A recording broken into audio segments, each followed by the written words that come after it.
Iran kembali meluncurkan rudal ke Israel pada Senin dini hari waktu setempat. Serangan tersebut memicu sirine berbunyi di seluruh Israel Tengah dan tepi barat. Berdasarkan penilaian awal dari militer Israel, hanya satu rudal yang ditembakkan oleh Iran. Tidak ada laporan terkait kerusakan maupun korban karena rudal disebut berhasil dicegat. Warga yang berlindung ke bunker juga diperbolehkan keluar setelahnya. Serangan ini terjadi setelah Amerika Serikat mengebom 3 situs nuklir Iran, yakni Natanz, Fordo, dan Isfahan. Presiden Amerika Serikat Donald Trump berdalih, tindakan tersebut bertujuan untuk mencegah Iran mengembangkan senjata nuklir. Dalam aksinya, pasukan Amerika menggunakan bom penghancur bunker yang diangkut oleh pesawat siluman B-2.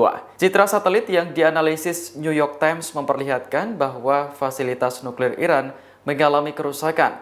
Namun, pejabat senior Teheran mengklaim bahwa stok uranium yang diperkaya masih tetap utuh. Pada hari yang sama setelah pengeboman situs nuklir, Iran juga meluncurkan rudal ke Israel sebagai bagian dari operasi janji setia ketiga.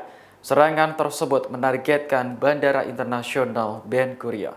Yang menurut melancarkan serangan sebagai balas dendam lantaran 3 situs nuklir Iran diserang Amerika Serikat. Kemarahan itu dilimpahkan ke Israel dengan menggempur Tel Aviv dan Yerusalem pada Senin 23 Juni pagi. Ledakan dahsyat hingga warga sekarat saat rudal Yaman menggempur 2 kota besar di Israel.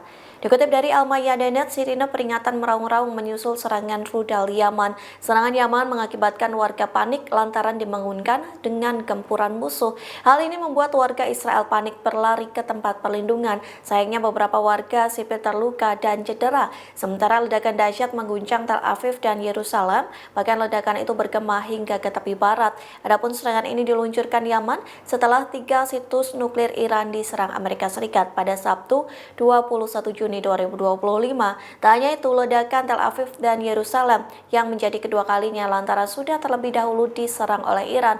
Setidaknya 30 rudal Teheran menggempur Yerusalem dan Tel Aviv sebagai serangan balasan pada Minggu 22 Juni. Rakyat Iran menggelar demonstrasi besar-besaran pada Minggu 22 Juni sebagai respons atas pengeboman yang dilakukan Amerika Serikat terhadap situs nuklir Teheran. Demonstrasi tersebut bahkan juga diikuti oleh Presiden Iran Masoud Pezeshkian. Dikutip dari Tehran Times, salah satu lokasi demonstrasi yakni di lapangan Enghelat, Teheran. Ribuan warga mendesak pemerintah untuk segera mengusir Amerika dari Timur Tengah. Mereka menyoroti keberadaan 19 pangkalan militer Amerika di kawasan tersebut dengan total pasukan mencapai 40.000 personel. Warga kemudian dikejutkan dengan hadirnya Presiden Iran Masoud Pezeshkian yang muncul di tengah demo. Ia datang dengan pengamanan minim dan membiarkan orang-orang mendekat. Kehadiran Pezeshkian semakin menambah semangat massa untuk menyuarakan tuntutannya. Dalam pernyataan singkat, Presiden Iran berjanji akan memberikan balasan setimpal kepada Amerika Serikat. Sebelumnya, Presiden Amerika Serikat Donald Trump membanggakan kemampuan pasukannya dalam mengebom 3 situs nuklir Iran. Ia mengklaim tindakan tersebut bertujuan untuk mencegah ancaman nuklir Iran yang selama ini dikhawatirkan menjadi ajang untuk pengembangan senjata atom. Meski citra satelit menunjukkan adanya kerusakan pada fasilitas nuklir, pejabat Iran mengklaim stok pengayaan uraniumnya tetap utuh.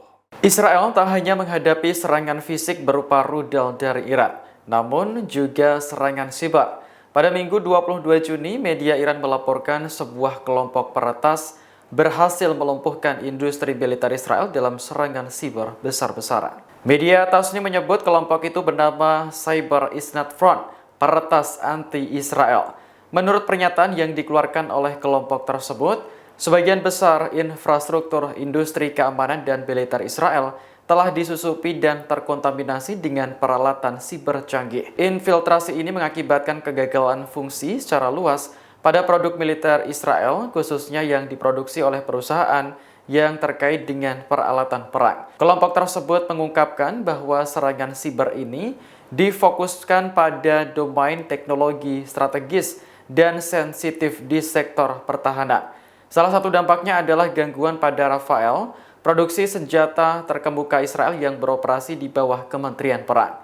Rafael memainkan peran utama dalam memasok senjata untuk agresi regional. Mengingat skala dan kompleksitas operasi siber, para ahli memperkirakan bahwa dampak penuhnya mungkin terjadi dalam beberapa minggu mendatang di berbagai sektor, termasuk sistem rudal dan angkatan laut. Cyber is not front mengumumkan bahwa ini adalah satu fase dari kampanye yang lebih luas untuk melemahkan kemampuan Israel dalam melakukan operasi ofensif. Download Tribun X sekarang, menghadirkan lokal menjadi Indonesia.